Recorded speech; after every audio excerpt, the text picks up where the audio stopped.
Bonjour à toutes et à tous. Aujourd'hui, on plonge dans un monde invisible mais qui est absolument partout, tout le temps, le monde des forces.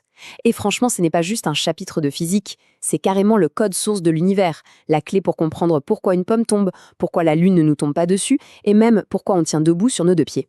Alors, prêt à devenir des décodeurs? Voilà notre feuille de route. D'abord, on va se mettre d'accord sur ce qu'est une force. Ensuite, on verra comment la décrire précisément, comme des pros.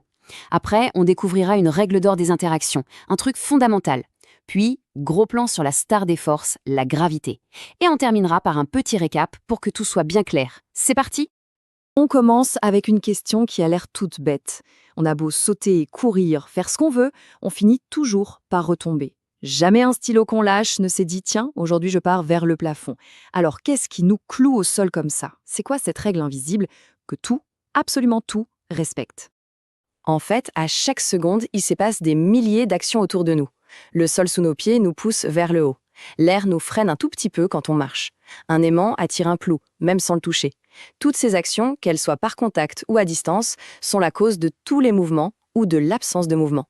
Bon, alors, mettons un peu d'ordre dans tout ça. Pour pouvoir parler de toutes ces actions, de ces poussées et de ces attractions de manière scientifique, les physiciens ont évidemment inventé un concept, un mot bien précis pour en parler.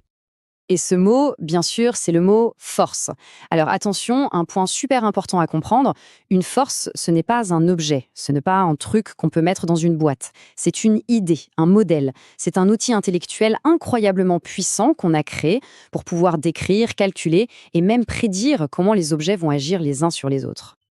Ok, on a le mot, force. C'est un bon début. Mais pour que cet outil soit vraiment utile en science, il faut être beaucoup plus précis. Il faut pouvoir décrire une force sans aucune ambiguïté. Pour ça, les physiciens ont mis au point une sorte de carte d'identité de la force, avec 4 informations clés. Et pour visualiser cette carte d'identité, on utilise un dessin, un outil mathématique qui est juste génial, le vecteur. En gros, c'est une flèche, rien de plus. Mais cette simple petite flèche, vous allez voir, elle contient absolument tout ce qu'on a besoin de savoir sur la force. Alors, que nous dit cette flèche? Premièrement, son point de départ, c'est le point d'application. C'est l'endroit précis où la force agit. Deuxièmement, la droite sur laquelle elle est dessinée, c'est sa direction. Est-ce que ça agit à la verticale, à l'horizontale, en diagonale? Troisièmement, le sens. Et là, attention au piège classique, ce n'est pas pareil que la direction. La direction, c'est la route. Le sens, c'est si on va vers le nord ou vers le sud sur cette route, vers le haut ou vers le bas. Et enfin, quatrièmement, sa longueur. Elle représente l'intensité, la puissance de la force qu'on mesure en newtons. Plus la force est grande, plus la flèche est longue. Prenons un exemple hyper simple, le poids d'une balle. On applique les 4 points. Le point d'application, c'est son centre de gravité au milieu de la balle. La direction, verticale. Le sens, vers le bas, toujours. Et son intensité, eh bien, elle dépendra de la masse de la balle et elle déterminera la longueur de notre flèche. Voilà, c'est tout.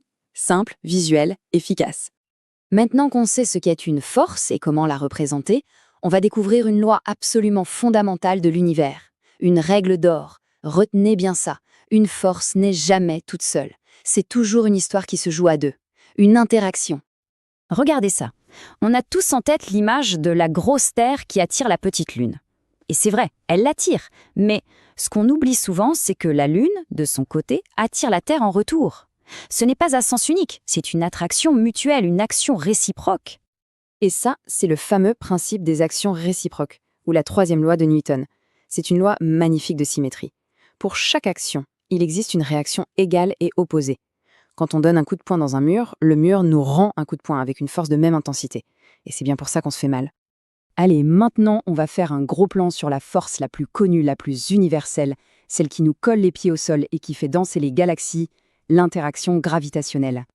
Alors je sais, une formule peut parfois faire un peu peur, mais celle-là, elle est juste magnifique. Elle nous dit que la force d'attraction entre deux objets dépend simplement de leur masse. Plus ils sont lourds, plus ils s'attirent fort, et de la distance qui les sépare. Et regardez bien le dé au carré en bas, ça c'est crucial. Ça veut dire que si on double la distance, la force est divisée par 4. Elle diminue hyper vite avec l'éloignement. Et comme toujours en physique, pour que les calculs marchent, il faut être hyper rigoureux sur les unités.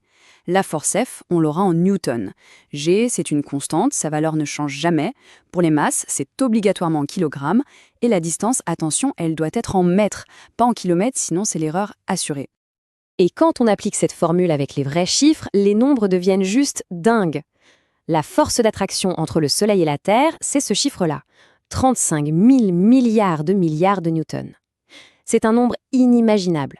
Et c'est cette corde invisible et pourtant monstrueusement puissante qui nous maintient en orbite et nous permet d'être là aujourd'hui.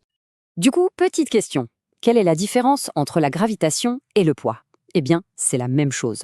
Le poids, c'est juste le petit nom qu'on donne à la force de gravitation quand un des deux objets est un astre, comme la planète Terre, et que l'autre est tout près de sa surface, comme nous. C'est un cas particulier de la grande loi universelle. Ok, on a vu pas mal de choses. C'est le moment de faire une petite pause et de résumer les points essentiels, ce qu'il faut vraiment avoir en tête pour la suite. Donc, si on doit retenir 5 points clés, ce sont ceux-là. 1. Une force, ce n'est pas un objet, c'est un modèle. 2. On la représente par un vecteur, notre fameuse flèche, à 4 caractéristiques. 3. Les forces vont toujours par 2, action-réaction. 4. Notre poids de tous les jours, c'est juste la gravité de la Terre sur nous. Et 5. On a une super formule pour calculer tout ça. Et je vous quitte avec une dernière question pour vous torturer un peu les méninges. On a bien dit que la force que la Terre exerce sur la Lune est exactement la même que celle que la Lune exerce sur la Terre. Alors, pourquoi c'est la Lune qui tourne autour de nous et pas l'inverse? Pourquoi l'effet de ces deux forces identiques est-il si différent? La réponse est liée à une autre notion fondamentale en physique, mais ça, ce sera pour une prochaine fois. Si ce cours t'a aidé à piger le truc, lâche un pouce bleu, abonne-toi et partage à tes codes pour qu'ils pigent la physique-chimie aussi. Salut!